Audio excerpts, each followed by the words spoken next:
Hey guys, today I'm going to do a little bit something different. Today I'm going to talk about something I believe we should do. You won't hear anybody else talking about it, and it requires ratifying the Constitution. I know that sounds crazy, but let me explain. Okay, so I don't feel that we hold our elected officials, especially the leadership, accountable, and there's actually nothing we can do about it. So, this that I'm going to talk about fixes that whole problem, so it holds these people accountable, and we can get things done. If they're not doing things, we can make changes. Okay, so every day critical missions are underway. The economy, national security, our very way of life, all on the line. And like any major operation, it needs clear and effective leadership. But what happens when the generals in the room aren't quite doing their job, aren't quite hitting their target? Well, in Washington, our most vital operations are run by the leaders of Congress. They're the ones setting the agenda, making the calls, guiding the entire legislative ship. But are they actually leading, or are they just like warming seats and steering us in circles? Because right now, I feel like, especially with the Democrats, we're demanding new leadership. We're tired of boring old Jeffries. He can't get anything done. We need somebody who's going to fight for us. Somebody who's going to fight and talk about free health care, free college, free child daycare. I mean, somebody who's going to fight for the things that we need, like Mendoni is doing in New York, and he's winning major wins. Okay, but anyway, we trust these individuals, the speaker, the majority, and minority leaders, key committee chairs with immense power. They decide what bills see the light of day, what issues get debated, and whether we find solutions or are just stuck in gridlock. Their decisions impact literally every single one of us. Every single one of us.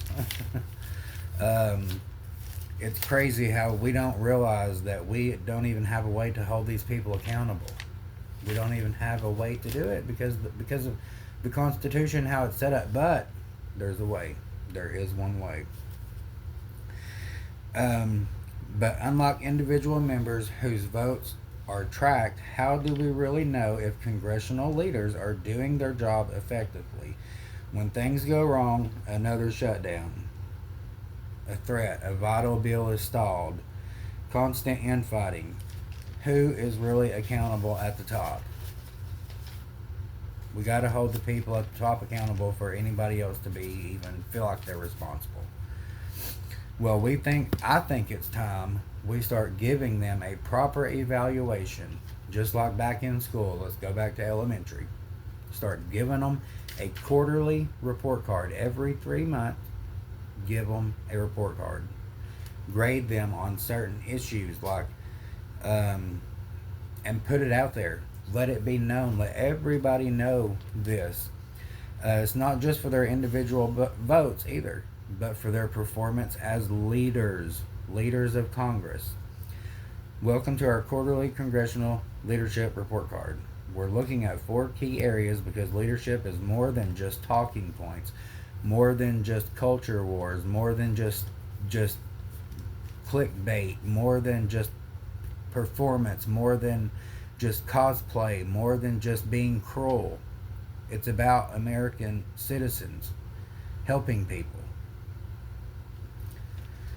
The legislative success. How many of their party's priorities did they actually get past their chamber, or how many did become law? Did they successfully navigate major legislation hurdles like budget deadlines? Number 2, bipartisanship and compromise. This is where I throw that shit out the door, though, because I'm tired of negotiating with extreme MAGA. There are a few Republicans left in Congress that you can negotiate with, but extreme MAGA, you cannot negotiate with them any longer. They are extreme. They will never be backed over into normal land, and they have drank the Kool-Aid. So there's a big chunk of that you just cannot even work with. Um, okay, and then let's see, party management. How well did they keep their party cohesive? Did they successfully rally their caucus, or was the constant internal dissent holding them up? So how did they do this quarter? We're not even going to talk about that, really. I don't even want to talk about how these people did this quarter. I did record it all, but I'm not going to. Here's a crucial part, though. Crucial part right here. How do we make sure these grades are not just numbers on a screen? How do we push for fast changes when our leaders are failing us? Amplify their grade by sharing this video. Share their specific report card. Tag them on social media. Make sure their constituents and indeed all of us know how they are performing. And here's one thing I'm going to talk about you aren't going to hear anybody else talk about. Ratifying the Constitution. The amendment process. Amending the U.S. Constitution is a difficult and lengthy process. There are two primary methods. Proposal by Congress when Democrats win in 2028. A proposed amendment must be approved by 2/3 vote of both congressional chambers. Or number two, proposal by National Convention, a convention called for by 2/3 of the states, which is currently 30 above. Method has never been used for a successful amendment. Now ratifying. Once proposed, an amendment must be ratified by 3/4 of the states, which is currently 38 of 50. This can be done either by the state legislative or by state convention as determined by Congress. Doing this would increase accountability, and it would provide a direct mechanism for citizens to hold their representatives accountable between regular elections. It would encourage elected officials to be more attuned to the wishes of their constituents. Best of all, it would serve as an additional check on power. In the next video, I'm going to be talking about campaign finance reform, because that's its whole other story. That's got to be done first. That's the biggest problem in U.S. politics right now. Campaign finance reform is what we need. Alright, remember, if you want to see more like this, hit that notification, subscribe, like, share if you like. But let me know what you think about that.